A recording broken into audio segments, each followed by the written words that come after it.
না।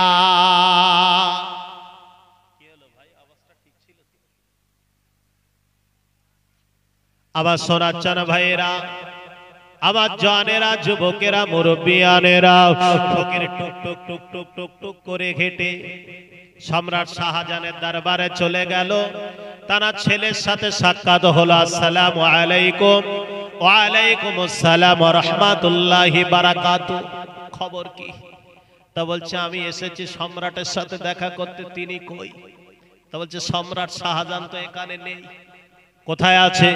বলছে তিনি দেখ ওই মসজিদ ঘর আল্লাহর ঘরে বসে আর এক সম্রাটের কাছে সম্রাট হয়ে আর এক সম্রাটের কাছে দোকানা হাত পেতেছে। যিনি এই দেশ চালায়, কি চালায়? ফালিয়াবুদু রাব্ব হাযাল বাইত। কাবা ঘরের সাথে বাইতুল্লাহর সাথে যে ঘরের সম্পর্ক রয়েছে, তিনি একটা সম্রাট হয়ে আর এক সম্রাটের কাছে দুখানা হাত তুলে দোয়া করছে। একবার জোরে বলে আহা, কি একটা সম্রাটের আদর্শ। ফকির বলছে আমি কিছু চাইতে এসেছিলাম, কিন্তু একজন সম্রাটের এই দৃশ্য। সম্রাট শাহজাহানের নামাজ কালাম হয়ে গেল, দোয়া দরুদ হয়ে গেল, সালাম দিয়ে আসসালামু আলাইকুম, ওয়া আলাইকুম আসসালাম সালাম দিয়ে ফকির পিছপা হয়ে কিছু নাচে বাড়ির দিকে চলে যাচ্ছে। কোথার দিকে যাচ্ছে? বাড়ির দিকে চলে যাচ্ছে। আস্তে আস্তে আস্তে আস্তে টুকটুক করে সম্রাট শাহজাহান ডাক দিয়েছে, বাবু এদিকে এসো। তুমি আমার কাছে এসে কিছু নাচে তুমি বাড়ি কেন ফিরে যাচ্ছ? বলছে সম্রাট, আমি যে জিনিস আমার চোখে দেখেছি, যে জিনিস আমার নিজের চোখে দেখেছি, যে আপনি একজন ভারতবর্ষের বাদশা হয়ে আপনার দিকে কত রাজা কত প্রজা সবাই তাকিয়ে রয়েছে, আর আপনি একজন দেশের বাদশা হয়ে সম্রাট হয়ে আরেক সম্রাটের কাছে দোকানা হাত তুলেছেন। আমি আজকে থেকে তওবা করছি, মানুষের কাছে আর হাত পাতবো না। আজকে থেকে আমি সম্রাটের কাছে যা লাগবে সেই হাত পেতে চাইবো। একবার জোরে। ফকিরের কাছ থেকে আমাদের এই শিক্ষা নেওয়ার দরকার আছে না নেই? ও সোনার মানিকেরা, ও জানেরা, যুবকেরা, মুরব্বিয়ানেরা, আমার সোনার চান ভাইরা, আমার জান যুবকেরা, মুরব্বিয়ানেরা, মহান আল্লাহ কোরআন শরীফের ভিতরে স্পষ্ট করে জানিয়ে দিয়েছে, ইন্না সালাতা তানহা আনিল ফাহশাই ওয়াল মুনকার। নিশ্চয়ই নামাজ খারাপ কাজ থেকে বাঁচায়। নিশ্চয়ই নামাজ খারাপ কাজ থেকে বাঁচায়। আমরা সবাই নামাজি না বেনামাজি? নিশ্চয়ই সবাই নামাজি। তাই কেউ 2 ঈদের নামাজ পড়ে, কেউ জানাজা পড়ে, কেউ আজ জুম্মার থেকে সামনের জুম্মা, কেউ 5 ওয়াক্ত নামাজ। ঠিক বলছি না ভুল বলছি? সবাই কম বেশি নামাজি।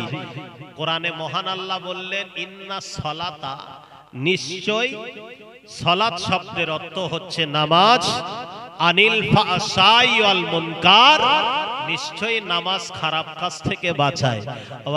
আমরা যারা নামাজ পড়ি, নামাজি আছি, দেখুন আমাদের ভিতর থেকে খারাপটা উঠেছে না খারাপিটা বেড়েছে? একটু হ্যাঁ হতে দেবে। খারাপটা কমেছে না খারাপটা বেড়েছে? ভাবতে হবে। ফাওয়াইলুল লিল মুসাল্লিন, আমার নামাজটা লোক দেখানো নামাজ হচ্ছে না তো? লোকে পড়ে তাই আমি পড়ি, লোকে পড়ে তাই আমি পড়ি না? আমার আল্লাহর উপরে ভয় আছে, কঠিন কবরে যাব, এ হিসাব দিতে হবে। জাহান্নামে আমার কি হবে, হাসরের ময়দানে কি হবে, আমার আমলনামাটা ডান হাতে আসবে না বাম হাতে যাবে, এই ভয়ে, এই চিন্তা, এই চেতনায় আমরা পড়ি না কেউ পড়ছে তাই আমরা? এটা আমাদের প্রথম নিয়তটা ঠিক করে নিতে হবে। মহান আল্লাহ কোরআনে বললেন নিশ্চয়ই নামাজ খারাপ কাজ থেকে বাঁচায়। বাবু, একটা ব্যক্তি নামাজ পড়ছে, সে মাঠের জমি বন্ধক দিচ্ছে, নামাজ পড়ে মিথ্যা কথা বলে, নামাজ পড়ে রাস্তায় 10,000 টাকা কি 5,000 টাকার বান্ডেল পেয়েছে, কাউকে বলেনি, বাড়ি রেখে আত্মসাৎ করেছে, নামাজ পড়ে যাবতীয় ফেরেববাজি তার ভিতরে। নামাজ পড়ে গরিব মানুষ ভাবছে আমার একটা শোকেস কেনার দরকার, বাড়ির বউটাকে একটু মহিলা সমিতিতে দিয়ে কিছু গ্রুপ বন্ধন লোন নিয়েছে। বলেন আপনার ভাবতে হবে আমার নামাজ পড়তে পড়তে আমার ভিতর থেকে যাবতীয় খারাপিগুলো সরে যাচ্ছে না সব খারাপি আমার উপরে এসে জুটতেছে। যদি আপনার নামাজ পড়ার সাথে সাথে দেহটা পরিবর্তন হয়, খারাপগুলো আস্তে আস্তে সরে যায়, ভাবতে হবে আমার নামাজ আল্লাহর দরবারে কবুল হচ্ছে। আর আমি নামাজে পড়ি সমস্ত খারাপি ভিতরে ঢুকে আছে, তাহলে ভাবতে হবে আমার নামাজ মাথা ছাড়া একদিকে তোপড়ে উঠছে। কিছু মুসলমান আছে, কিছু ভাই ভাবে যে গায়ের কওমের সাথে মিশতে হয় বলে আমি সময় মতো ঠিক মতো নামাজ পড়ি নে, ওরা কটা নামাজ পড়ে আর ওদের তুলনায় আমি পড়িনি, আমি অনেকটা ভালো। ওরা কটা নামাজ পড়ে, ওদের তেমন ইমান ঠিক নেই, আমি নামাজ পড়ি না তাই কি আমার ইমানটা ঠিক আছে? বলে না বলে। মহান আল্লাহর নবী জানালেন বাইনাল আবদি ওয়া বাইনাল কুফরি তারাক্তুস সালাত, নামাজি বেনামাজির পার্থক্যটা হলো নামাজ। একবার জোরে বলে। আমার সোনাচ্চান ভাইরা, এই রাস্তার ধারে আটিয়ার বাকে রাস্তার ধারে একটা মাটির দেওয়াল তোলা হবে, এক বছর ওই দেওয়াল ছাওয়া হবে না, বর্ষা খাবে। ডালটা কি গোটা থাকবে? কখনো গোটা থাকা সম্ভব নয়। যে বলে আমি নামাজ পড়ি না আমার ঈমান ঠিক আছে, তার যদি ঈমান ঠিক আছে তাহলে দেয়ালটা তো গোটা থাকার দরকার ছিল। আব্বা জান ভাইরা, ও মায়েরা, বোনেরা, ঠান্ডা মাথায় শুনে রেখে দান। আজ সমাজে দেখতে পাওয়া যায় কিছু মুসলমানের বলে গায়ের কওমের সাথে মিশতে হয়, কিন্তু সোনার মানিক রে, যে সময় আল্লাহ বলা, যে সময় মানুষ খুব কম ছিল, খাজা গরিবে নেওয়াজ আজমিরি হুজুর রহমাতুল্লাহ আলাইহি আল্লাহর মাহবুব বান্দা যিনি ছিলেন, এই গরিবে নেওয়াজ আমার নবীর ইন্তেকালের পরে আমার সোনার নবী, আমার দয়ার নবী, আমার মধুর নবীর ওফাতের পরে বাদশাকে স্বপ্ন যোগে জানিয়েছিল, ওগো বাদশা জাহাপানা, এবছর হজে যারা এসেছে তাদের ভিতর থেকে একটা ছেলে যার নাম হলো মঈনুদ্দিন, এই মঈনুদ্দিনকে আমি রাসূলুল্লাহ আমার রওজা মোবারকে প্রবেশ করার সুযোগ করে দাও। সেই সময় সৌদি আরবের প্রেসিডেন্ট, সৌদির বাদশাহ ঘোষণা করলেন, বাবা এই মদিনার জমিনে, এই মদিনার জমিনে মঈনুদ্দিন নামের কোন বাচ্চা আছো, একটু আমার সাথে দেখা করো, একটু আমার সাথে সাক্ষাৎ করো, একটু আমার সাথে দিদার লাও। একটা বাচ্চার সন্ধান নাই, বহু মঈনুদ্দিন জুটে গেল, আসল মঈনুদ্দিনকে খুঁজে পাওয়া গেল না। হঠাৎ এক রাতের পর রাত চলে যায়, সৌদির বাদশা চিন্তায় পড়ে গেল, আহারে রাসূলুল্লাহ স্বপ্ন যোগে দেখিয়েছে, এবার আমি কোন মঈনুদ্দিনকে খুঁজে পাবো? না না না না না না, কি হিন্দুস্তানের বাদশা হবে? এজন্য দয়ার নবী আমার কিছুদিন পরে আবার স্বপ্ন যোগে জানিয়ে দেয়, ওরে বাদশা জাহাপানা, এমন ছেলের নাম হলো মঈনুদ্দিন, 7 বছর বয়সে কোরআনের হাফেজ হয়েছে, এমন ছেলে তার আব্বার নাম হলো গিয়াসউদ্দিন, ওস্তাদের নাম হলো হযরতে উসমান হারুনি। ওই ছেলেকে আমার দরবারে আসার সুযোগ করে দাও। দেখতে পাওয়া যায় সব মঈনুদ্দিন বাতিল হয়ে গেল। গরিবে নেওয়াজ খাজা মঈনুদ্দিন জগতের বুকে যার আব্বা ছিল না, তিনি হলেন গরিব মানুষ, তার আব্বা দুনিয়াতে বেঁচে ছিল না।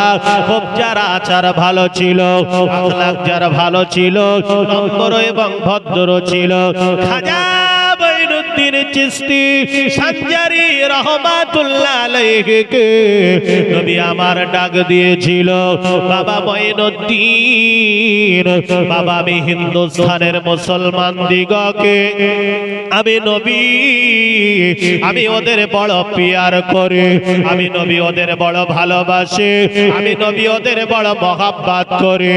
ও বাবা মঈনুদ্দিন, আমি মুহাম্মদুর রাসূলুল্লাহ সাল্লাল্লাহু আলাইহি ওয়াসাল্লাম আমি ভারতের জমিনে যেতে পারিনি, আমি হিন্দুস্তানের জমিনে যেতে পারিনি, আমি তোমার এই ম্যাপটা দিয়ে দেই। আল্লাহর নবী গায়বী ভাবে খাজা মঈনুদ্দিন চিশতি সঞ্জারি রহমাতুল্লাহ আলাইহি হুজুরকে একটা ম্যাপ দিয়ে দিলেন। হুজুর কিছু সঙ্গীদের নিয়ে আজমিরের রাজস্থানের জমিনে পৌঁছে গেলে। কোথায় পৌঁছিয়েছে? আজমির শরীফে। সেখানে এসে দেখে বিধর্মীতে ভরা মানুষ, জেনা, বেবিচার, মদ, জুয়া, কেউ কাউকে সম্মান করে না, কেউ কাউকে ইজ্জত দেয় না, নাফরমানি, বদমাইশি, সব একটু জেড এক্স ওয়াই একটু জেটে সব ভরপুর রয়েছে। সেই সময়ের গার বাদশা ছিল পিত্তি রায় আর খাড়া রায়। গরিবে নেওয়াজ যে বলছে, বাবা আমি তোমাদের কোনো ক্ষতি করতে আসিনি, আমি আল্লাহর হুকুমে আমার নবীর নির্দেশে এই হিন্দুস্তানের জমিনে আমি এসেছি, এক আল্লাহর কথা বলবো, লা ইলাহা ইল্লাল্লাহ মুহাম্মাদুর রাসূলুল্লাহ, লা ইলাহা ইল্লাল্লাহ, আল্লাহ ছাড়া কোনো ইলাহা নাই, কোনো মাবুদ নাই, আর মুহাম্মাদুর রাসূলুল্লাহ তানার প্রিয় পয়গম্বর। একবার জোরে বলে, আমি এই কলেমার প্রচার করতে এসেছি বাবা, আমি ক্ষতি করতে আসি। বলে না, হবে না, কোন প্রচার প্রসার বন্ধ করো, কিছুই হবে না। আমার সোনার চানা ভাইরা, ও জওয়ানেরা, যুবকেরা, মুরব্বিয়ানেরা, গরিবে নওয়াজ খাজা মঈনুদ্দিন চিশতি হুজুরের একটু পানির ব্যবস্থা করে দেওয়া হলো। ইতিহাস আমি বলার জন্য বসি না, মূলত মূল কথাটাই বলতে চাচ্ছি। হুজুরের একটু পানির ব্যবস্থা করা হলো। গরিবে নওয়াজ খাজা মঈনুদ্দিন চিশতি সঞ্জারি হুজুর আমার আল্লাহর মাহবুব বান্দা, ওলি বান্দা, যিনি আল্লাহ হিন্দুস্তানের বাদশা যাকে বানিয়েছিল, উনি 2 রাকাত নামাজের নিয়ত করে তারাগড় পাহাড়ের কিনারায় 2 রাকাত নামাজের নিয়ত করে নামাজে দাঁড়িয়ে গিয়েছিল। পিত্তিরায় ভেবেছিল, খাড়ারায় ভেবেছিল, এই নামাজি অবস্থাতে যদি গরিবে নওয়াজকে আমরা দুনিয়ার জমিন থেকে সরিয়ে দিতে পারি, আর তানার প্রভু আল্লাহর কথা বলবে না, মুহাম্মাদুর রাসূলুল্লাহর কথা বলবে না, অর্থাৎ দুনিয়ার জমিন থেকে সরিয়ে দেওয়া হোক। এজন্য পিত্তিরায় আর খাড়ারাই 2 ভাই মিলে তাদের আলাপার আলোচনা করে, তাদের মন্ত্রে সবাই বৈঠক করে অজয় পাল জাদুকরকে ডেকেছিল। এ অজয় পাল, চলে যা তারাগড় পাহাড়ের উপরে, কয়েক মন, কয়েক কুইন্টাল ওজন বিরাট বড় একটা পাথর নিয়ে মঈনুদ্দিনের মাথায়, গরিবে নওয়াজের মাথায়, হুজুরের মাথায় নিক্ষেপ করে দে, আর তিনি কলেমার প্রচার বন্ধ করে দেবে, আর কোন কলেমার প্রচার প্রসার করবে না। খাজা গরিবে নওয়াজ আজমিরি হুজুরের মাথার উপরে পাথর যেই নিক্ষেপ করলো, হুজুর কেবলার নামাজ পড়া হয়ে গেল। ডাইনে বায়ে হুজুর সালাম ফিরালেন, ফিরিয়ে আকাশের দিকে চেয়ে দেখে তারাগড় পাহাড় থেকে বিশাল বড় একটা পাথর গরিবে নওয়াজের মাথার উপরে আসছে। হুজুর পাথরের দিকে লক্ষ্য করে বলেছিল, ওরে পাথর শুনেলে, যদি কোনো আল্লাহর কোন মালাইকা আমার আল্লাহ পাঠায় গায়ে চলে আয়, আর বিধর্মী বিম ধর্ম অবলম্বনকারী কোন মানুষ, কোন শয়তান বদমাইশ যদি এই পাথর আমার উপরে নিক্ষেপ করে, আমি গরিবে নেওয়াজ বলতে চাই পাথর কিয়ামত পর্যন্ত দাঁড়িয়ে যাবি আর ওখান থেকে নড়াচড়া করবি না। সবাই মিলে হলো না নারায়ে তাকবীর। আজও তারাগড় পাহাড়ে আসে না নেই? পাথর আসে না নেই? আসে না বাবা? আজও তারাগড় পাহাড়ে পাথর আসে, দাঁড়িয়ে আছে। মহান আল্লাহ বললেন মান কানা লিল্লাহ, যে আল্লাহর হয়ে যায়, কান আল্লাহু লাহু, আল্লাহ পাক রব্বুল আলামিন তার হয়ে যায়। একবার জোরে বলে। খাজা মঈনুদ্দিন কার হয়েছিল? আল্লাহর হয়েছিল। আল্লাহ গরিবে নেওয়াজের কথা শুনেছে না শুনিনি? তিনি তো ওই ডাক দিয়েছিল ইয়্যাকা না'বুদু, আল্লাহ তোমার ইবাদত করি, ওয়া ইয়্যাকা নাস্তাঈন, এবং তোমার কাছে সাহায্য চাই। তিনি পৃথিবীর কোন মানুষের কাছে সাহায্য চাইনি, তিনি যার কাছে সাহায্য চেয়েছিল তিনি বলেন আমার আল্লাহ পাক রব্বুল আলামিন। ঠিক না? তিনিও ছিলেন মুসলমান, আমরাও মুসলমান। নাম দুটো এক না আলাদা? দুটো নাম এক না, কিন্তু তিনি একটা আলাদা কোয়ালিটির মুসলমান আর আমরা হলাম আলাদা কোয়ালিটির মুসলমান। ঠিক বলছি না ভুল? জি, তার ইমানের পাওয়ারটা ছিল আলাদা, আমাদের ইমানের পাওয়ারটা একটু বলেন সম্পূর্ণ আলাদা না? আপনাদের গ্রামে মনে করেন একটা কাচের পাত্র, পানির গ্লাস,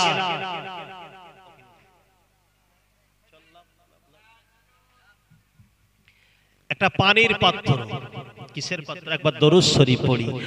আল্লাহুম্মা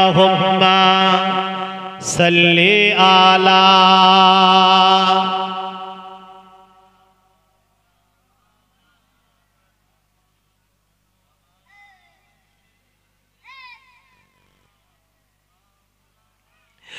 তুমি শরীকহীন, তুমি মহান,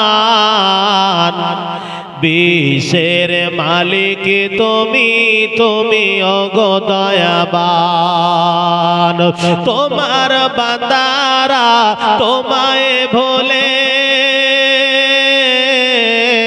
সুপথ হারিয়ে কুপথে চলে।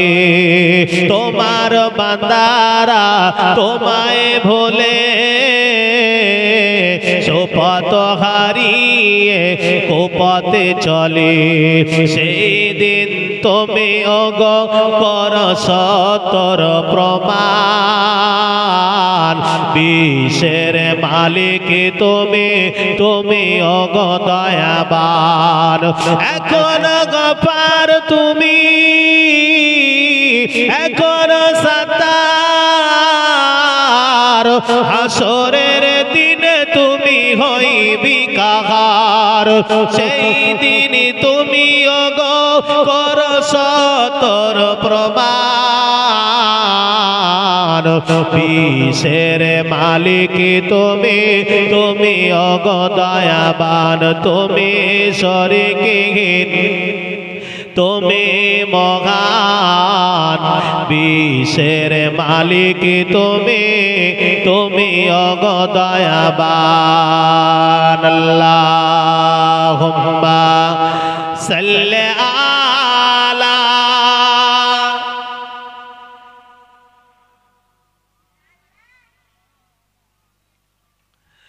ওয়ালা আলি।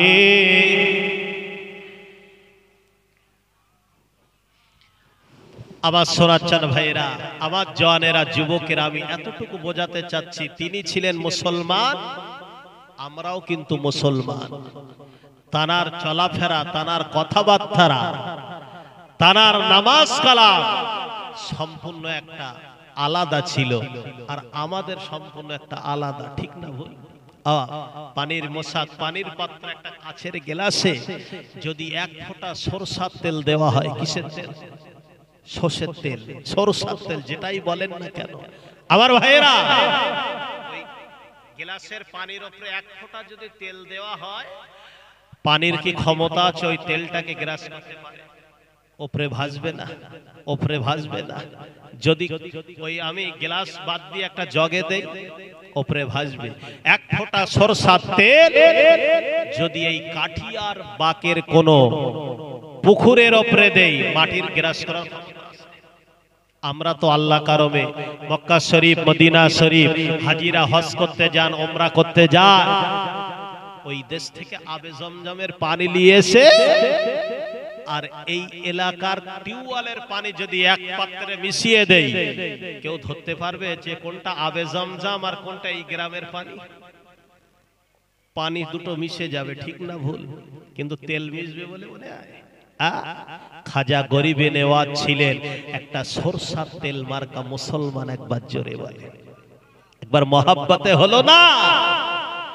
উনি মানুষ আলাদা আর আমরা মানুষ সম্পূর্ণ আলাদা। এজন্য আল্লাহ বলছে ওয়ালা তাহিনু ওয়ালা তাহজানু ওয়া আনতুম লা লাউনা ইন কুনতুম মুমিনিন। তোমরা ভয় করো না। গরিবে নেওয়াজকে আল্লাহ দুনিয়ার মানুষের ভয় করেছিল? ভয় করিনি। ভয় জানাকে করেছিল তিনি হচ্ছেন আল্লাহ। তোমরা চিন্তায় ভেঙে পড়ো না। তোমরা যদি মোমেন হতে পারো, একদিন তোমরা জয় লাভ করবে। জোরে বলে, গরিবে নেওয়াজের জয় হয়েছিল না হয়নি? যে এই হিন্দুস্তানের জমিনে তিনি কলেমার প্রচার করেছে, 90 লক্ষ বেদী তানার হাতে হাত দিয়ে ঈমানের কলেমা পড়ে মুসলমান হয়েছিল। একবার জোরে বলে, 1-2 না, 1-200 নয়, 90 লক্ষ বেদীর। একবার ভেবেছে হেদায়েত করার মালিক আল্লাহ, কিন্তু তানার আদর্শ দেখে মানুষ তানার আদর্শ দেখে আদর্শিত হয়ে গিয়েছে। ও সোনার মানিকেরা, ও জানেরা, যুবকেরা, মুরব্বিয়ানেরা, কটা কথা বলবো। মহান আল্লাহর নবীকে জিজ্ঞাসা করা হলো, ইয়া রাসূলুল্লাহ, হাবিবাল্লাহ, মালিক ইয়াউমিদ্দিন, আল্লাহ বিচারের মালিক হবে, কিয়ামতের দিনটা কেমন হবে? মহান আল্লাহর নবী জানালেন, ও আমার সাহাবারা, ও আমার সাহাবারা, শুনে রেখে দাও বাবারা, কিয়ামতের দিন এখন সূর্য কত দূরে, কোটি কোটি মাইল দূরে রয়েছে, সূর্য বহু উপরে রয়েছে, কিন্তু কিয়ামতের দিন সূর্যের একটা তাপ আমরা সইতে পারি না। প্রচন্ড দুপুরের সময়, প্রচন্ড রোদের সময় আমরা খালি বার হতে পারি না। আমাদের হাতে একটা ছাতার ব্যবস্থা থাকে, অথবা দুপুর বেলা আমরা মাঠে যাই না, আমরা ঘাটে যাই না, একটু ঘরের বাসাতে একটু বিশ্রাম নিয়ে। কিন্তু নবীজি বললেন, ও আমার সাহাবারা, বাবারা, বাবারা, শুনে রেখে দাও বাবা, জেনে রেখে দাও, ময়দানে মাহশারে কিয়ামতের দিন কোনো ছায়া থাকবে না। সূর্যের একটা তাপ আমরা সইতে পারি না।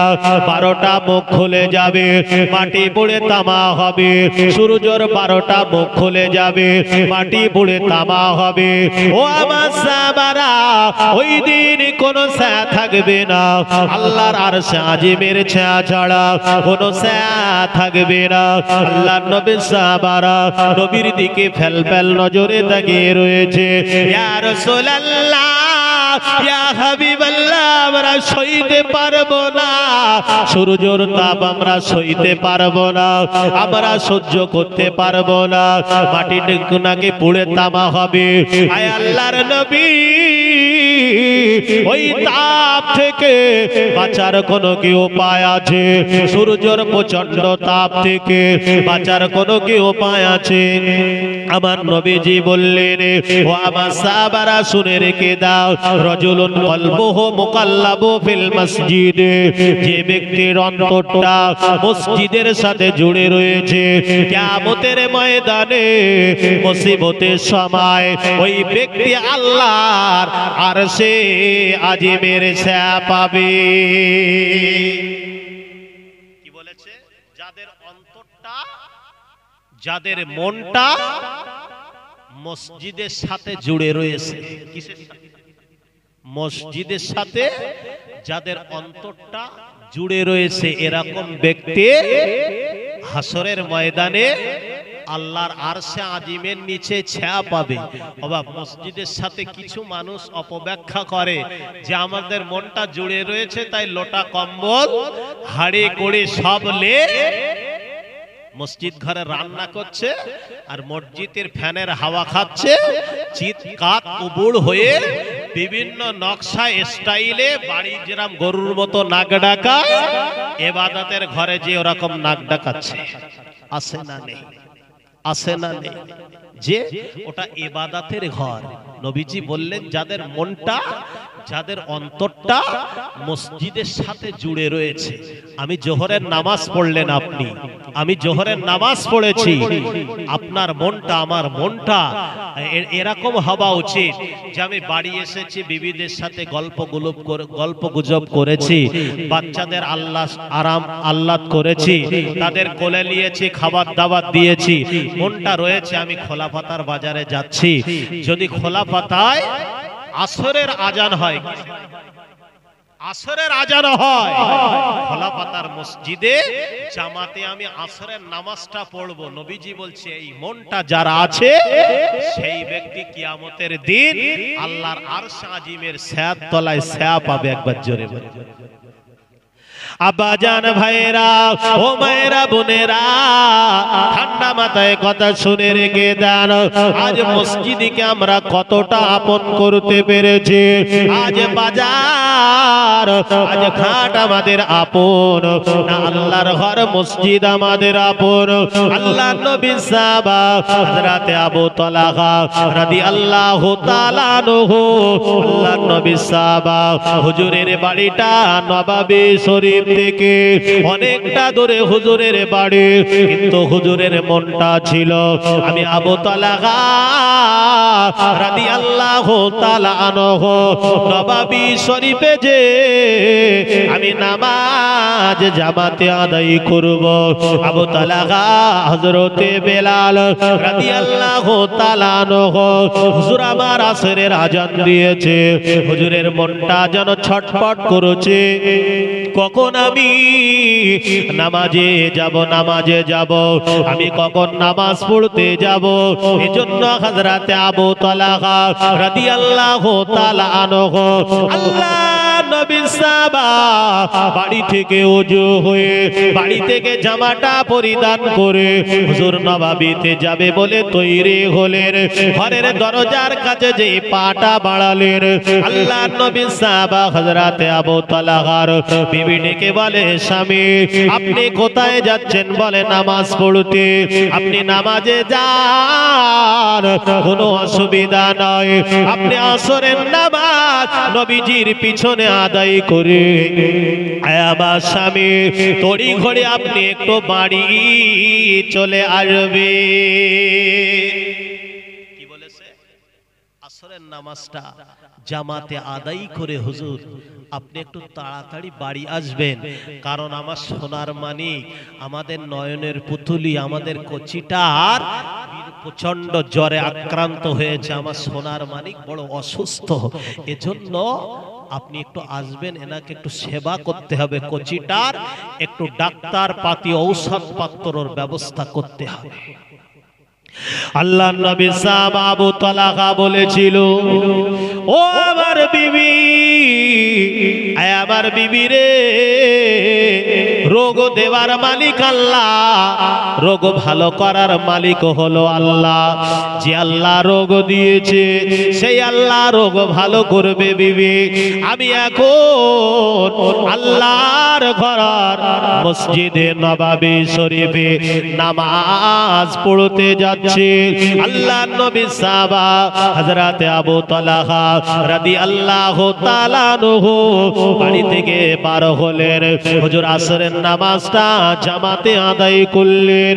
হুজুর নামাজ পড়ে দুনিয়ার কথা তিনি ভুলে গেলেন। একবার জোরে বলেন, মসজিদ ঘরে যে কোন কথা ভুলে গেছে?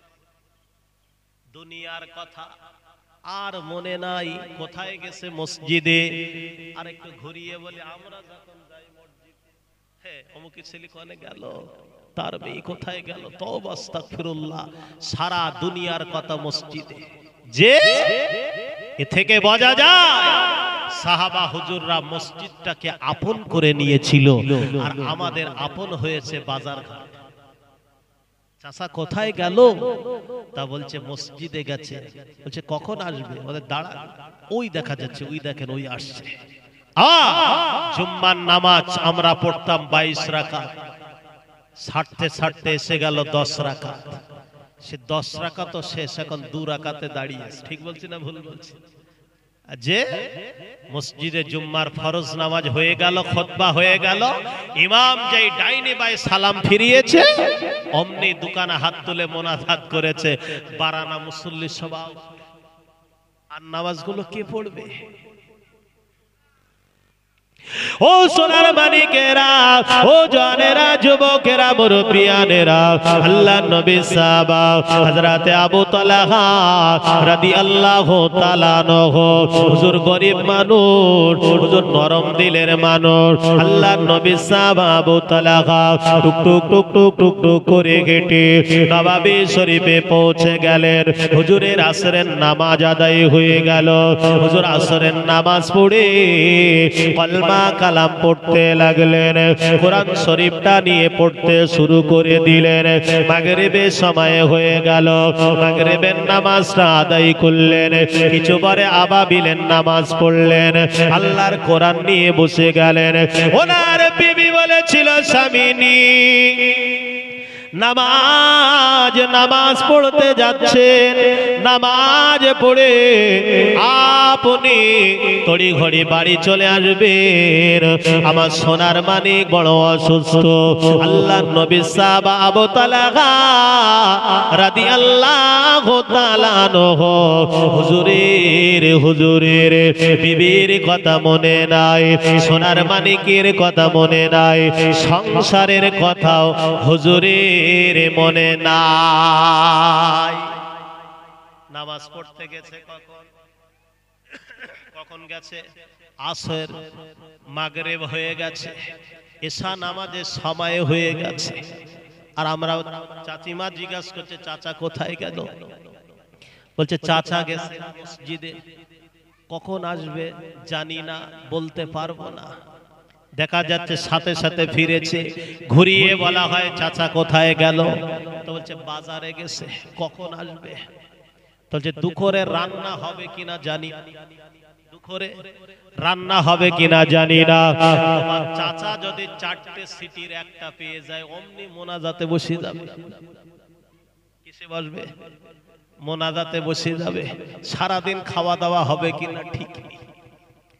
ও সোনার মানিকেরা, আল্লাহ নবী সাহাবা হযরত আবু তালহা রাদিয়াল্লাহু তাআলা আনহু বিবি বলেছিল, স্বামী নামাজ পড়তে যাচ্ছেন, যান, কোনো অসুবিধা নাই, আপনি নামাজ আদায় করে একটু তাড়াতাড়ি বাড়ি আসবেন। হুজুর নরম দিলের মানুষ, আল্লাহর নবীর চেহারা দেখলেন, আল্লাহর নবীর চেহারা দেখে নামাজকে এতটা আপন করে নিয়েছিল, মসজিদকে এতটা ভালোবেসে ফেলেছিল, এজন্য দুনিয়ার কথা তানায় স্মরণ ছিল না। হযরতে বেলাল রাদিয়াল্লাহু তাআলা আনহু এশা নামাজের আযান দিয়েছে। হযরত আবু তালহা ওযু করে এশা নামাজটা আল্লাহর নবীর পিছনে আদায় করে টুক টুক টুক টুক করে হেঁটে বাড়ির দিকে রওনা হয়ে গেলেন। ওনার বিবিকে দেখে ঘরের দরজার সামনে দাঁড়িয়ে আস্তে করে সালাম দিলেন, আসসালামু আলাইকুম ইয়া আহলাল বাইত, কে আছো আমার সালাম গ্রহণ করো। ওনার বিবি বললেন, ওয়ালাইকুম আসসালাম ওয়া রাহমাতুল্লাহি ওয়া বারাকাতুহু। আমার বিবি রে, আমার সোনার মানিক, আমার নয়নের মানিক কই বিবি? আমি নববী শরীফে গিয়ে তোমার কথা ভুলে গিয়েছিলাম, আমার সোনার মানিকের কথা ভুলে গিয়েছিলাম, আমি সংসারের কথা ভুলে গিয়েছিলাম। আমার বিবি, আমার সোনার মানিক কই, সুস্থ না অসুস্থ আছে? আবু তালহার বিবি কোনো কথা না বলে মুস্কে হেসে বললেন, স্বামী আপনার সোনার মানিক আল্লাহর হেফাজতে আছি। কি বললেন? তোমার সোনার মানিক আল্লাহর হেফাজতে আছে। হুজুরের আলেহা, হুজুরের স্ত্রী আম্মা জান হুজুরের জন্য খাদ্যর ব্যবস্থা করলেন। হুজুর খানা খেলেন, রাতের বেলা বিছানায় শয়ন করলেন, ঘুমিয়ে পড়লেন। নিয়ত করছে যে আল্লাহ আমার ফজরের আজানটা, আমার আজানের আগে যেন ঘুমটা ভেঙে যায় এবং নবীজির পিছনে আমি ফজরের নামাজটা যেন জামাতের সাথে আদায় করতে পারি। একবার জোরে বলেন। একবার মহাব্বতে হলো না? আবার শোনাচ্ছেন ভাইরা কি নিয়ে? যে আল্লাহ ফজরের নামাজটা আল্লাহ নবীর পিছনে যেন আমি আবু তালহা রাদিয়াল্লাহু তাআলা আনহু আমি যেন জামাতের সাথে আদায় করতে পারি। ঘুরিয়ে বলি, চাচা একদম সময় নেই, এশার নামাজের আজান কখন? তা বলছে 7:45 এশার নামাজের আজান। কোন নামাজের আজান? এশা নামাজের আজান 7:45, জামাত 8টায় হচ্ছে। এশার জামাত হচ্ছে ক মিনিট সময় আছে? তা বলছে 15 মিনিট আছে। বলছে একটা খাওয়া যাবেন যে নেই, ধরা একটা ধরিয়ে টানতে টানতে মসজিদের গেট পর্যন্ত গেছে। গিয়ে দেখে যে জামাত শুরু হয়ে গেছে। আবার শোনাচ্ছেন ভাইরা, যে দেখছে জামাত যে শুরু হয়ে গেছে, ও তখন বলছে যে এই যে ধরালাম তাই এ তো সুতোর গোড়ায় পৌঁছয়নি, হাতে নেই বিড়ি টানে ধরে এক টানে সুতোর গোড়ায় পৌঁছে দিয়েছে। দে ওজোর যে 4টে ফরজ আছে আর স্মরণ নেই, তাড়াতাড়ি করে হাত দিয়ে গালে নাকে ঝটপট করে পানি দে, দুকাতার পেছনে খুব কায়দা মেরে দাঁড়িয়ে গেছে। মুসল্লিদের বুঝাতে চাচ্ছে দেখো আমি এবার নামাজে এসেছি, এরকম করছে আল্লাহু আকবার। আর ইমাম সাহেব কায়দা করে সূরা ধরেছে, কিরাত পড়ছে। পাশের মুসল্লিরা বলছে আল্লাহ, নামাজে যদি কথা বলা জায়েজ থাকতো বলতাম যে হুজুর সূরা কেরাত ছোট করো। মালের গাল দে যে বকবকে গ্যাস বার হচ্ছে, আমরা দাঁড়াতে পাচ্ছি না। ফেরেশতারা বলছে আল্লাহ এনে কি লিখবো কেমন? ও সোনার মানিকেরা, আব্বাজান ভাইরা, মায়েরা, বোনেরা, ঠান্ডা মাথায় শুনে রেখে দেন। হযরতে বেলাল, হযরতে বেলাল, হযরতে বেলাল রাদিয়াল্লাহু তাআলা আনহু, আল্লাহ নবী সাহাবা বেলাল, যে বেলাল আমার নবীকে এত মহব্বত করেছিল, যে বেলাল উমাইয়া কলেমা পড়েছিল, উমাইয়ার বাড়িতে থাকতো, আল্লাহ নবীকে বেলাল কতটা মহব্বত আর ভালোবাসতো রে। ও আমার সোনার মানিকে রে, উমাইয়া সারাটা দিন কাজ করিয়ে নিয়ে সন্ধ্যার সময় বেলালকে 2টো রুটি দিয়েছে। যে রুটিটা সামনে ধরলে সমস্ত এলাকা দেখা যাবে, শাম সিরিয়া দেখতে পাওয়া যাবে, এতটা পাতলা রুটি হযরত বেলালকে দিয়েছে। বেলাল বলছে আমি লুকিয়ে কলেমা পড়েছি, উমাইয়া জানতে পারলে আমাকে বড় কষ্ট দেবে, আমার উপরে বড় অত্যাচার করবে। হযরতে বেলাল রাদিয়াল্লাহু তাআলা আনহু, আল্লাহ নবী সাহাবা বেলাল রাত যত গভীর হয়েছে, নিশুত রাত মদিনার অলিতে গলিতে উমাইয়ার বাড়ি থেকে বেলাল আস্তে করে উঠে পড়লেন। ঘরের দরজাটা আস্তে করে খুললেন, রুটি দোকানা হাতের ভিতরে নিয়ে বেলাল নিজে ভক্ষণ করলেন না, শুধু শুনেছে আমার নবী আজ কয়েকদিন অনাহারে আছে, আমার নবীকে কয়েকদিন খাওয়া হয় না, আল্লাহর নবীর পেটে পাথর বাঁধা আছে। হযরতে বেলাল রাদিয়াল্লাহু তাআলা আনহু, আল্লাহর নবীর সাহাবা বেলাল গভীর রজনীতে টুক টুক টুক টুক করে ঘেটে ঘেটে নিশুত রাত্রে ঘেটে ঘেটে ঘেটে ঘেটে আম্মা জান আয়েশার হুজরা মোবারকে আল্লাহর নবীর ঘর পর্যন্ত পৌঁছে গেছে। আস্তে করে হযরতে বেলাল সালাম জানালেন, আসসালাতু আসসালামু আলাইকা ইয়া রাসূলুল্লাহ, আসসালাতু আসসালামু আলাইকা ইয়া হাবিবাল্লাহ। হে আল্লাহর নবী, আপনি হে আল্লাহর নবী গো, আমি বেলাল এসেছি, আমি বেলাল আপনার সাথে সাক্ষাৎ নিতে এসেছি। আমার নবী বেলালকে বললেন, বাবা বেলাল, উমাইয়া যদি জানতে পেরে যায় আগামীকাল তোমাকে প্রহার করবে, কঠিন জটিল কাজ দেবে। ইয়া রাসূলুল্লাহ, হাবিবাল্লাহ, আমি উমাইয়ার লুকিয়ে, উমাইয়া জানে না আপনার জাহানের থেকে, আমি বেলাল আমার প্রাণের থেকে, আমার জীবনের থেকে আপনাকে আমি বড্ড মহব্বত করি। হায় আল্লাহর নবী, আমি বেলাল একটিবার আপনার হাত মোবারক খানা, আপনার নুরানি বদন খানা একটু গানে লম্বা করে দেন।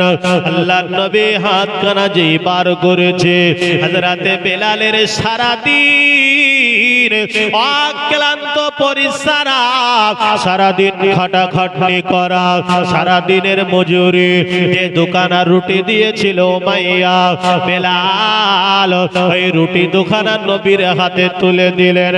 আল্লাহর নবী বেলালকে ডেকে বলেছিল, বাবা বেলাল, আয় আমার সাহাবা বেলাল, তুমি কলেমা পড়েছো, এই রুটি দোকানা আমাকে দিও না, আমার থেকে তুমি বড় ক্ষুধার্ত রয়েছো। আগামীকাল সকালবেলা উমাইয়া তোমায় ভারী ভারী কাজ দেবে, উমাইয়া তোমার ভারী ভারী কাজ দেবে। তোমার পেটে যদি ভোকা থাকে, তোমার পেটে যদি ক্ষুধা থাকে, বাবা বেলাল তুমি কোন কাজ করতে পারবে না। হযরতে বেলাল হাবশী বলেছিল, ইয়া রাসূলুল্লাহ, হাবিবাল্লাহ, আপনার চাঁদ মুখ দেখলে আমি বেলাল আমার কলিজা ভরে যায়। বাবা, তুমি উমাইয়ার বাড়িতে ভারী কাজ করতে পারবে না, এই রুটি দুখানা আমাকে না দিয়ে বরঞ্চ রুটিটা তুমি খাও। বেলাল বললেন, ইয়া রাসূলুল্লাহ, আমার আব্বা মা আপনার পায়ে কুরবানি হয়ে যাক, আয় আল্লাহর নবী, আমি এই রুটি খাবো না, যেহেতু আপনি আজ কয়েকটা দিন অনাহারে আছেন। আল্লাহ নবী সাহাবা হযরতে বেলাল রাদিয়াল্লাহু তাআলা আনহু এত কান্না কাঁদলেন, চোখ দিয়ে হুজুরের ঝরঝর ঝরঝর করে পানিগুলো জমিনে গড়িয়ে যায়, হুজুরের দাড়ি মোবারক ভিজে যায়, হুজুরের গায়ের জামাটাও ভিজে যায়। ইয়া রাসূলুল্লাহ, ইয়া হাবিবাল্লাহ, হুজুর আমি এই রুটি দোকান আপনি গ্রহণ করুন, কারণ আপনাকে আজ কয়েকদিন অনাহারে দেখছি। আল্লাহর নবী সাহাবা হযরতে বেলাল রাদিয়াল্লাহু তাআলা আনহু, আল্লাহর নবী সাহাবাকে জিজ্ঞাসা করা হয়েছিল, ও বাবা বেলাল, আমি মুহাম্মদুর রাসূলুল্লাহ সাল্লাল্লাহু আলাইহি ওয়াসাল্লাম, আমার রুটি দিয়ে তোমার লাভটা কি হবে? ওই সময় হযরত বেলাল বলেছিল, ইয়া রাসূলুল্লাহ, এই রুটির বিনিময় কিয়ামতের দিন আমার আল্লাহ যেন আমাকে নাজাত দিয়ে দেন, এই আশায় আপনাকে দিতেছি। ও সোনার মানিগিরি, ও কাটিয়াটে, ও কাটিয়ার বাগের ভাইরা, ও বাপজিরা, মায়েরা, বোনেরা, হযরতে বেলাল সেই নবাবী রাজা মুআজ্জিম, হযরত বেলাল হজরের আজান হেঁকেছে, আর আবু তালহা রাদিয়াল্লাহু তাআলা আনহুর ঘুমটা ভেঙে গেল। সাথে সাথে উনি বললেন, আলহামদুলিল্লাহিল্লাযী আহিয়ানা বা'দামা আমাতানা ওয়া ইলাইহিন নুশুর। তার ঘুমটা ভেঙে গেছে, তিনি দোয়াটা পড়ে, ওটা দোয়াটাই পড়লেন, প্রিয় নবীর জবানের ওই হাদিসটা পড়লেন, পড়ে ঘুম থেকে উঠে তাড়াতাড়ি মেশকটা হাতে নিয়ে উনি বাড়ি থেকে উজু হলেন। বাড়ি থেকে কি হয়েছে? উজু হয়ে ব্রাহান জামাটা পরে টুপিটা খাটিয়ে ফজরের নামাজটা পড়তে যাবে নবাবী শরীফে। নবাবী শরীফে নামাজ পড়তে যাবে। হযরত আবু তালহা শুনেছিলেন, নবীজি বললেন যে ব্যক্তি বাড়ি থেকে জামাটা পরিধান করে ওযু হয়ে টুপিটা মাথায় দিয়ে মসজিদের দিকে রওনা হলো, সে যেন মসজিদে গেল না, ইহরাম অবস্থাতে আল্লাহর কাবায় নামাজ পড়তে গেল। একবার জোরে বলে, একবার মহাব্বতে হয় না? আর আমরা বা জামাটা এরকম কাঁধে লে টুকটুক করে হেঁটে উজুখানায় বসে সারা দেশের গল্প জুড়ে আছে না নেই? উজুখানাতে আমাদের শুরু হয়ে গেছে। উজুখানায় বসে যে লম্বা একটা দোয়া রয়েছে, নাওয়াইতুয়ান আতাওয়াদ্দা লিরাফিল হাদাসি ওয়া ইস্তিবা হাতাল্লিস সালাতি ওয়া তাকাররুবা ইলাল্লাহি তাআলা বিসমিল্লাহিল আলিয়্যিল আযীম আলহামদুলিল্লাহি আলা দীনিল ইসলাম। এটা আমাদের আর স্মরণ নেই, কেউ পড়ে কেউ পড়ে না। এবার যদি আমার এটা মুখস্থ না থাকে, বিসমিল্লাহির রহমানির রহিমটা তো আছে না নেই? উজুর যে 4টে ফরজ আছে, 1 নাম্বার হচ্ছে মুখমণ্ডল ধৌত করা, এই চুলের গোড়া থেকে দাড়ির নিচে এ নতি থেকে এ নতি। দ্বিতীয় নাম্বার হলো হাতের কনুই পর্যন্ত ধৌত করা, এটা ফরজ। 3 নাম্বার মাথা মোসাবা করা। 4র্থ নাম্বার পায়ের গিট পর্যন্ত ধৌত করা। ফরজের দিকে স্মরণ নেই, ও ওযু করছে, দুনিয়ার গল্প করছে। আপনি জানেন, প্রিয় নবী জানিয়েছে, যে ব্যক্তি ওযুখানায় বসে এই দোয়া দরুদ পড়ে আর নিজের ধ্যান কানে সুন্দরভাবে ওযু করলো, আল্লাহর 4টে মালাইকা ফেরেশতা এরকম একটা সামিয়ানা নিয়ে, একটা রুমাল নিয়ে ওই বান্দার মাথার উপরে দাঁড়িয়ে যায়। একবার জোরে বলে, ওই বান্দা ওযু করলো, ওযুর শেষে কলেমা শাহাদাত আকাশের দিকে তেলাওয়াত করে বান্দা নামাজে গেল, নামাজে দাঁড়াবে, দুনিয়ার কথা স্মরণ হবে না। আর একবার জোরে বলে। আর বান্দা যদি একটা কথা বলে, একটা ফেরেশতা রুমাল ছেড়ে দেবে, আর একটা বললো মালাইকা রহমতের, আর একটা ছাড়লো, আর একটা কথা বললো, এভাবে 4টে কথা বললেন, আপনার রুমাল ছেড়ে দিয়ে বলেন আল্লাহর নালত বর্ষিত হোক। ওই অবস্থায় যদি আপনি নামাজে দাঁড়ান, আপনার মনের ভিতরে খুশু খুশু ভাব তো আসবেই না, বরঞ্চ মনে হবে তাই তো খোলা পাতায় মাছ কিনেছিলাম, মাছ লোভা হয়েছে, গিন্নি তেল আনতে বলেছিল সেটা লোভা হয়েছে, বেগুন নিয়েছি তা ঝাল নোভা হয়নি। তো নামাজে হিসেব হয় না, হয় না? ও সোনার মানিকেরা, ও জওয়ানেরা, যুবকেরা, মুরব্বিয়ানেরা, আল্লাহর নবী সাহাবা হযরত আবু তালহা রাদিয়াল্লাহু তাআলা আনহু, গরীব মানুষ, নরম মানুষ, ফজরের নামাজটা আদায় করবে, বিবির দরজার সামনে দাঁড়িয়ে গেল। ওনার বিবি চোখ ভরা পানি, বুক ভরা ব্যথা নিয়ে, মনের ব্যথাটা মনের ভিতরে ধরে হুজুরের অলিহা স্ত্রী আবু তালহাকে বললেন, স্বামী, 2টো প্রশ্ন আপনাকে করতে চাই। 1 নাম্বার হলো, কেউ যদি আপনাকে কিছু টাকা আপনার কাছে আমানত রাখে, কেউ যদি কোনো জিনিস আপনাকে কাছে আমানত রাখে, ডেটের দিন আপনি দেবেন কি দেবেন না বলুন? কেউ 2000 টাকা কি 5000 কি 20000, এ গ্রাম কি সে গ্রাম, এ গ্রাম কি অন্য গ্রামে কেউ রেখেছে কি রাখিনি, সে বিষয়টা আলাদা। ওনার বিবি বলছে, বিবি কি বলছে, যে কেউ কিছু আমানত রেখেছে, ডেটের দিন আপনি দেবেন কি দেবেন না বলুন? দেবেন। স্বামী আবু তালহা নবীর সাহাবা বলছে, বিবি কেন, পরের মাল পরের দেবতা, কি অসুবিধা আছে? যে ডেট দেবে সেই ডেটে তার জিনিস হাজির করব। একবার জোরে বলে।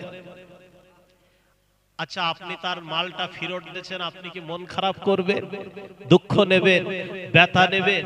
আবু তালহার বিবি বলছে যে হুজুর আপনি কি ব্যথা নেবেন? তা বলছে আমি তার মাল তার দেবো, তা ব্যথা নেব কেন?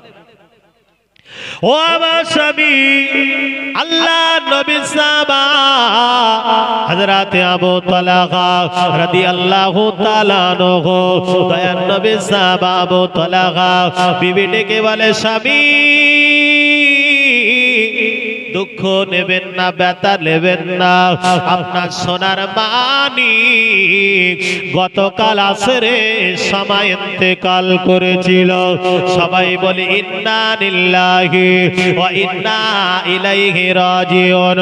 আয় আমার স্বামী, আপনি নামাজ পড়তে যাচ্ছেন, যান, আমার কোনো দুঃখ নাই, ব্যথা নাই।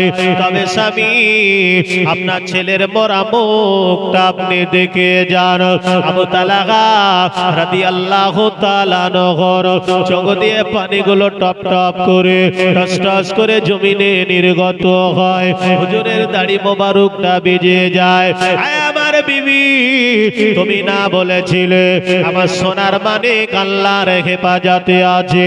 বিবি বললেন, স্বামী, আমি আদৌ মিথ্যা বলি না। মানুষ মারা গেলে আল্লাহর হেফাজত হয় না তো কার হেফাজত হয়? এজন্য বলেছে আল্লাহর হেফাজতে আছে। হযরত আবু তালহা রাদিয়াল্লাহু তাআলা আনহু বিবিকে ডেকলেন, বিবি রে, ও আমার বিবি, আমার সোনার মানিক মারা গেছে, সোনার মানিকের গোসল দিয়েছে। বিবি বলে, স্বামী, আমি নিজে হাতে গোসল দিয়েছে। আমি মা, আমি গর্ভধারিণী, আমি জলম দুঃখিনী, আমি পেটে ধরা মা। আমার সোনার মানিকের নিজে হাতে গোসল দিয়ে, নিজে হাতে কাফন পরিয়ে পাশের ঘরে আমি শুইয়ে রেখে দিয়েছি।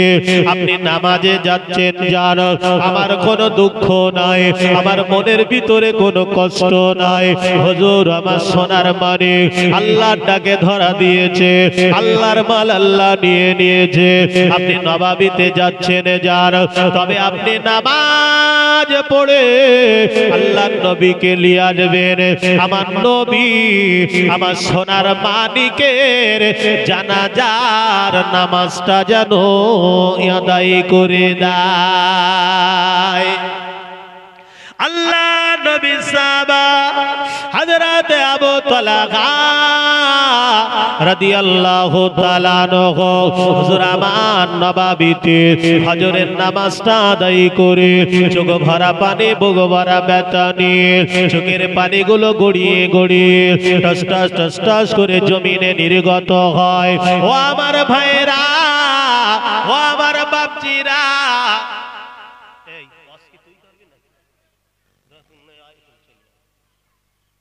দরুদ শরীফ আল্লাহুম্মা সাল্লি আলা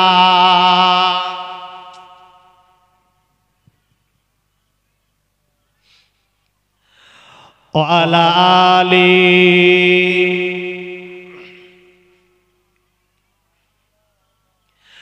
আমায় মরণ আসবে কবে কেউ তো জানে না। কেউ জানে না কার কখন মরণ হবে? কেউ জানে? বা কুল্লু নাফসে যায়িকাতুল মউত, কার কখন মরণ হবে আল্লাহই ভালো জানে। আমায় মরণ আসবে কবে কেউ তো জানে না। আমি মরে গেলে তোমরা আমায় ভুলে যেও না। তোমার আমার কে আপন একটু ভাবো না। যিনি আপন তিনি কাঁদে সোনার মদিনা। একবার জোরে বলে, একবার মহব্বতে হয় না? কবরস্থ করার পরে ছেলে আমার, মেয়ে আমার, জামাই আমার সব আস্তে আস্তে ভুলে যায়, কিন্তু আমার আপনার যিনি আপন তিনি হচ্ছেন মুহাম্মাদুর রাসূলুল্লাহ। একবার জোরে বলে, এই দুনিয়ায় চিরজীবন থাকার জায়গা না। অন্ধকার কবর যে তোর আসল ঠিকানা। কবর মাঝে মা বাবাকে দেখা যাবে না। কবর মাঝে মা বাবাকে দেখা যাবে না। দেখব যাকে তিনি হলেন শাহে মদিনা। ও ভাই বুঝব যখন নবী বিনে আপন কেহ নয়। ও ভাই বুঝব যখন রাসূল বিনে আপন কেহ নয়। আমায় মরণ আসিবে কবে কেউ তো জানে না। আমি মরে গেলে তোমরা আমায় ভুলে যেও না। আল্লাহুম্মা সাল্লি আলা।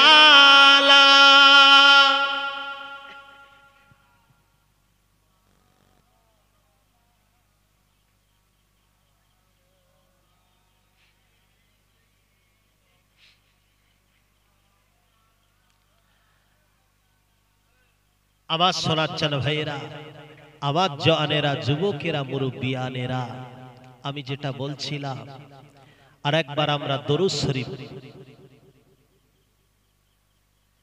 আওয়াজ জওয়ানেরা, যুবকেরা, মুরব্বিয়ানেরা, মহান আল্লাহ পাক রব্বুল আলামিন, আমি যেটা গোড়া থেকে এ পর্যন্ত বলে এসেছি, মান কানা লিল্লাহ কানাল্লাহু লাহু। যে ব্যক্তি আমার হয়ে যায় আমি আল্লাহ তার হয়ে যায়। আমার শোনাচ্ছেন ভাইরা, যা কিছু বললাম তার থেকে যেন আল্লাহ পাক একটু আমল করার তৌফিক দান করে।